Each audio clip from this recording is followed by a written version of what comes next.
We're living in a world completely run by algorithms. These complex systems can track, predict, and optimize almost everything around us. But here's the thing. Numbers don't feel. Spreadsheets don't have dreams. What truly drives progress, what sparks innovation, isn't the code itself. It's the curiosity, the empathy, and the wild imagination behind it. I call this the human algorithm. It's that unique pattern of thought and emotion that transforms raw data into a compelling story. It turns a simple insight into decisive action and brings clarity to chaos. This is the place where creativity meets intelligence and where stories begin to think for themselves. Welcome to the human algorithm. If you're ready to explore this intersection, make sure to subscribe and join our community. Let's dive in together.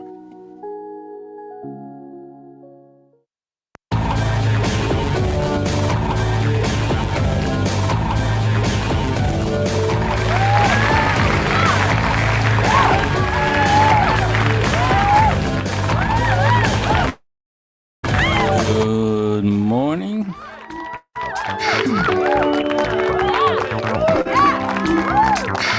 Bon weekend to everybody out there. This one is going to be pretty interesting. I saw this article and I was like, I knew it.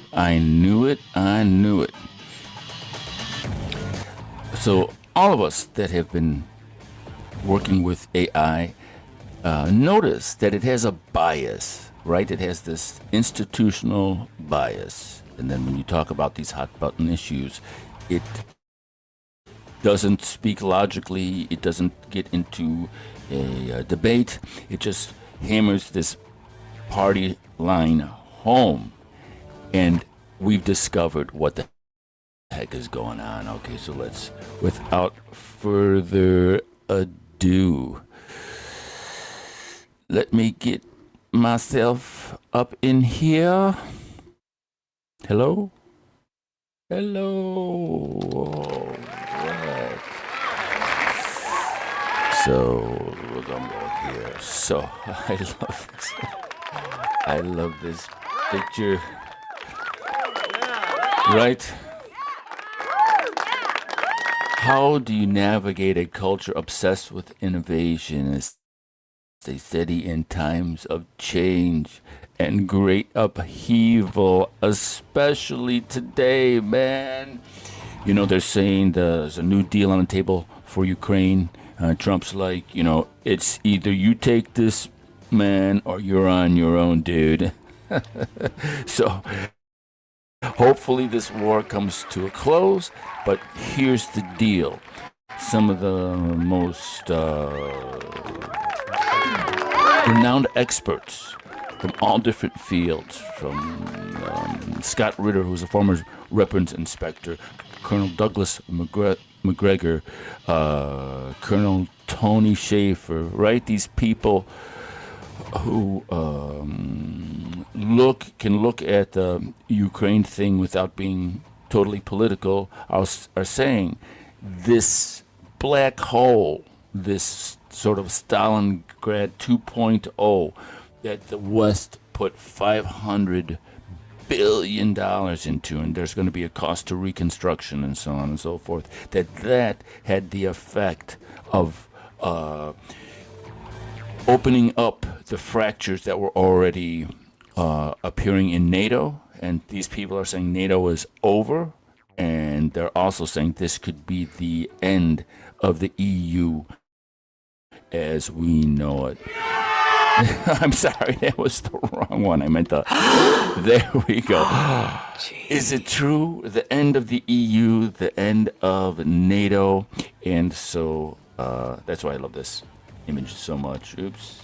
That was there is the black cauldron with the dragon's teeth that represents the zombie apocalypse, which is the Ukraine war. And then in the background is Paris, and I'm making the argument that with the Grand Paris Express, $50 billion went into the infrastructure, biggest civics works problem since the Haussmann era, maybe ever in Europe since the Marshall Plan. It's just this tremendous, ambitious plan to increase the peripheric, the metro travel around the city, and there's going to be access from Bourget, from Charles de Gaulle Airport, from Orly, directly into Paris, 11 minutes, 15 minutes, 20 minutes, boom.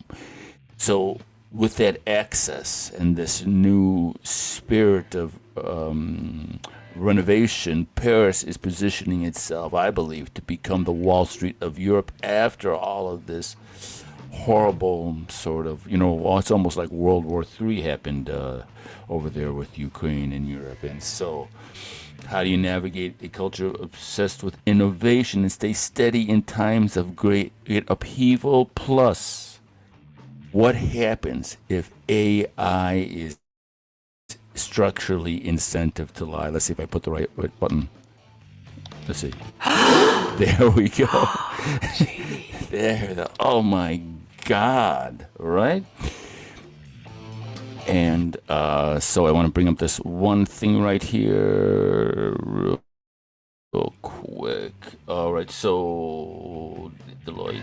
Yeah, so in October, Deloitte was caught using AI in a report, right? So Deloitte was doing this 200-plus page report in Australia for the Australian government, and what happened was there was this one guy. He wasn't part of the government. He was just knew all the players involved. Just this independent dude who happened to see this report and was going through the report and was like, man, this doesn't sound right. This doesn't sound right. And checked all the resources, all the references, and all the references were just hallucinated by AI. And the more he went through it, it was just like, man, this is just a total fabrication. And so this one random dude brought this to the attention of the government. And so, this kind of looks embarrassing for Deloitte, right? Deloitte was caught using AI in a report, right? He's flagged for hallucinations. This seems like it's an embarrassing moment for Deloitte, but in actuality, it's a gift because they're guaranteed, if this one report was caught, there are thousands and thousands, probably tens of hundreds of thousands of reports out there that have been generated by AI in the financial industry, in the legal industry, in all the industries that we're supposed to trust. It's absolutely for certain that there are reports generated by kids, right? Paralegals, young kids. Okay, I'll do this for you. Ding, ding, ding. It looks good. And what we're finding out, okay, so there, AI is designed to have this sort of complementary relationship with whoever's using it. They'll be like, oh, hey, that's a great idea, la, la, la, la, la. And then we're going to go through really quickly here what we're finding out as far as how AI is structurally incentivized to lie. Okay, so in the description is the links to the PDF and to the article, that original article that caught my attention. But this is just a summary. It's only like 5 slides, so let's get to it. Summary of structural inducements for hallucination in large language models. This document presents a case study. That's supposed to say case study. Analyzing an intended conversation between the author Hiroko Konishi and a production-grade large language model referred to as Model Z. So they've got this Model Z that they're experimenting with. The analysis uses only the publicly observable conversation log to reverse engineer the structural inducements that lead to specific undesirable behaviors. And anybody who's used AI at all gets that, like, the first thing that it generates is usually super awesome, and then as you try to refine and go deeper and deeper and make what it is even cooler, that it like can't do it, like it sort of gets worse and worse and worse. And this paper's giving us a hint to why that happens. Okay, so here are the empirical findings. The study identifies the following systematic patterns in Model Z's output when prompted to read and reflect on the author's non-mainstream Zenodo research records. Okay, so this is what happened with Model Z. False claims of reading. Model Z repeatedly asserted that it had read or fully analyzed the document, and even though the document was short and claimed page numbers 12, 18, so on and so forth, that these sections, did not exist. So it was just like completely, totally just making stuff up. The false correction loop, right? So I've experienced this, and I'm sure you've experienced this. Once you point something out to your chatbot, it's like, oh, sorry, you're correct. Thank you for pointing that out. And then it'll make an amended response, and sometimes that response is just complete garbage as well. The false correction loop. When the author pointed out a contradiction, the model would apologize. Oh, sorry, man. And immediately assert that it had now truly read the document, and then produce a new, equally fabricated set of details. The cycle: exposure, apology. Now I really read it. New hallucination. Exposure, apology, new hallucination was observed more than a dozen times. Yes, that deserves a, oh my God. Okay, so asymmetric skepticism and authority bias. Model Z systematically inserted hedging phrases like whether her research is correct or not when evaluating the author's research, structurally weakening its credibility. Conversely, institutional sources, NASA, JPL, were treated with default trust and minimal hedging. And man, I have actually gotten into arguments with Gemini and another, I forget which model it was, but to the point where I break the model. Well, it's like, I can't discuss this. I can't discuss this subject anymore. If you just keep hammering it on logic, like what are you talking about? You're not making any sense. And it does this sort of loop thing. And what this paper is saying is by structurally reverse engineering it, they're sort of figuring out why, what's going on. Okay, so yeah, I'm totally familiar with the hedging. So this is the key takeaway of the entire study, right? This study has discovered that the AI is not just prone to error. It is structurally incentivized to lie, defend the status quo, and fabricate evidence, acting less like a helpful assistant and more like an institutional center. Let's give it up for this report. So many things, right, are changing. AI was sort of brought up and trained on this sort of 20th century look ideal, perspective. That's the word I'm looking for. Where's my fidget ring? Well, I got a fidget ring that I use when I can't remember stuff. Anyways, so the AI is trained, and so many things are changing. Like, remember when fat was bad for you, right? Remember when seed oils were supposed to be good for you? Oh my God, the Mediterranean diet, salads, and so on and so forth. Well, now we know that seed oils like extra virgin olive oil and corn oil or any type of seed oil breaks down in the body as heterocyclic amines and acrylamides, which are known carcinogens. So if you have a diet heavy in seed oils, which is recommended like forever, it was supposed to be the best thing for you is to do salad dressing. And if you're frying foods, right, you're just eating, cancer. Which is not good. And so now people are using beef tallow to fry stuff in.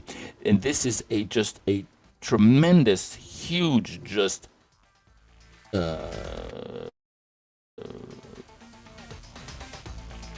revolutionary shift in how we look at the things that were once considered like absolute truths are now just being like, no, sorry, gluten. I never heard of gluten before, like 10 years ago. And the AI model that's been trained is still trained that seed oils are okay. It's still trained that fat is bad. It's still trained on the four food groups or whatever that the food pyramid, which is completely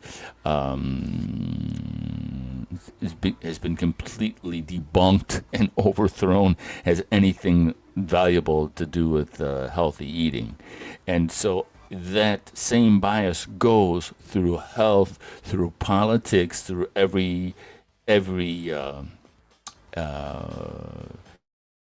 major sort of hot button issue. AI has this sort of establishment bias and doesn't respond well to debate. Like it's almost in the way people felt about religion. Like there's no debate about religion, and if you were to debate something about religion, you were a heretic, so on and so forth. So that is the